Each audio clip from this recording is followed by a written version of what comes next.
জম্মু থেকে পেহেলগাম যাওয়ার পথে এই দেখো আমরা এখানে আমার দুশালিকও দেখে নিয়েছি। Well everyone, good morning. আর চা হাতে আজকে সকালটা শুরু, সকালটা এখন নয় অনেকক্ষণ আগেই শুরু হয়েছে।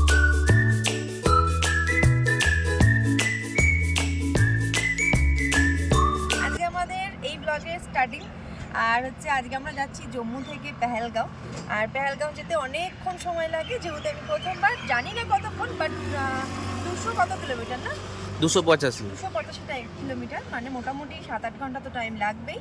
তো যেতে যেতে অন্যান্য ক্লিপিংসগুলো তো শেয়ার করবোই, আর আমরা যেতে যেতে কী কী দেখবো সাথে দেখো, আর দেখতে থাকো আজকের পুরো ভিডিও। কাশ্মীরে এটা আমাদের দ্বিতীয় দিন হলেও কিন্তু ঘোরার কিন্তু একদমই প্রথম দিন। যেদিন আমরা যাচ্ছিলাম জম্মু থেকে পেহেলগাম। কাশ্মীর যাওয়ার আগে যেটা নিয়ে আমার খুব টেনশন ছিল যে এত দীর্ঘক্ষণ আমি কি করে ট্রাভেলারে বসে থাকবো। তারপর মনে হলো যে কিছুক্ষণ ঘুমিয়ে, কিছুক্ষণ গান শুনে, কিছুক্ষণ বাইরের প্রকৃতি দেখতে দেখতে সময় ঠিক কাটিয়ে দেব। কিন্তু সত্যি কথা এটাই যে ঘুম আর আসেনি চোখে। কাশ্মীরের সৌন্দর্য এতটাই সুন্দর, এই যে দেখছো কুয়াশা, একটু পরেই দেখবে রৌদ্রোজ্জ্বল আবহাওয়া। এই যে দেখো বলতে বলতে নিমেষের মধ্যেই কিন্তু কীরকম ওয়েদারটা চেঞ্জ হয়ে গেল। যদিও আমরা সবাই জানি যে পাহাড় এরকমই একটু খামখেয়ালি, একটু যেতে না যেতেই মেঘ, রোদ্দুর, বৃষ্টি এভাবে চলতেই থাকে। তবে আজকে আমাদের জার্নিতে আমরা অনেক কিছু দেখেছি, যেগুলোর কিছুটা ক্লিপিংস তোমাদের সাথে শেয়ার করতে ইচ্ছে হলো। দেখো বাইরের পাহাড়টা কত সুন্দর না। এর আগে আমরা দার্জিলিংয়ের পাহাড় দেখেছি, কিন্তু কাশ্মীরে যাওয়ার পথে এই পাহাড়গুলো যেন একটা অন্যরকমই সৌন্দর্য। আর যাওয়ার পথে শুধু পাহাড় নয়, প্রচুর টানেল পড়েছিল। আমরা এখানে পেহেলগাম যেতে অনেকটা দেরি, কিন্তু তবুও রাস্তার মাঝখানে আমরা এখন মানিহাল স্টেশনের কাছে। আমার তো হাত ফাত কাঁপছে। ঠান্ডা না, হাত ফাত কাঁপার মতন ঠান্ডা এখানে আমার নেই, তো কাঁপছি মোটামুটি ঠান্ডা।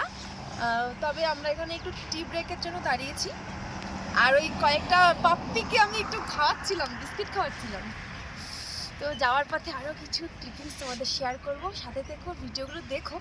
জানি না কতটা রেডি করতে পারবো, বাট চেষ্টা করবো। ঠিক আছে, চলো। মানিহাল স্টেশনের কাছে যেখানে আমাদের গাড়ি দাঁড়িয়েছিল, সেখানে আমরা চাটা খেয়ে সামনের দিকে এগিয়ে গেলাম যে অন্য জায়গায় ব্রেকফাস্ট করব। এবং আমাদের ব্রেকফাস্ট করার জন্য অলরেডি আমাদেরকে এই ধাবাটায় নিয়ে এসেছিলো। যেহেতু আমরা প্রফেশনাল ব্লগার নই, তাই প্রত্যেকটা জিনিস ক্যাপচার এবং আপলোড কোনোটাই সম্ভব না। ধাবা থেকে যখন আমি খেয়ে বেরোচ্ছিলাম, তখন আমার একজন কাশ্মীরি বন্ধুর সাথে পরিচয় হয়।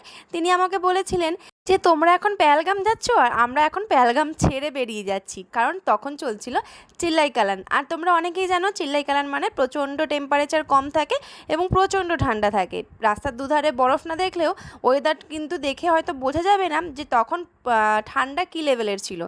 ডিসেম্বর মাসের 25 থেকে যে প্রচণ্ড পরিমাণ ঠান্ডা পড়ে, প্রত্যেক বছর বরফও থাকে, কিন্তু এবছর আমরা হয়তো পেহেলগামে বরফটা মিস করেছি, কিন্তু একদমই ঠান্ডা মিস করিনি। বাইরের প্রকৃতি এতই সুন্দর, ঘরবাড়িগুলো দেখেছো কি সুন্দর, তাই না? আর এই যে দুধারে পাহাড়। কি এবার তোমার ঠান্ডা লাগছে? নাক মুখ ঢেকে দিয়েছে।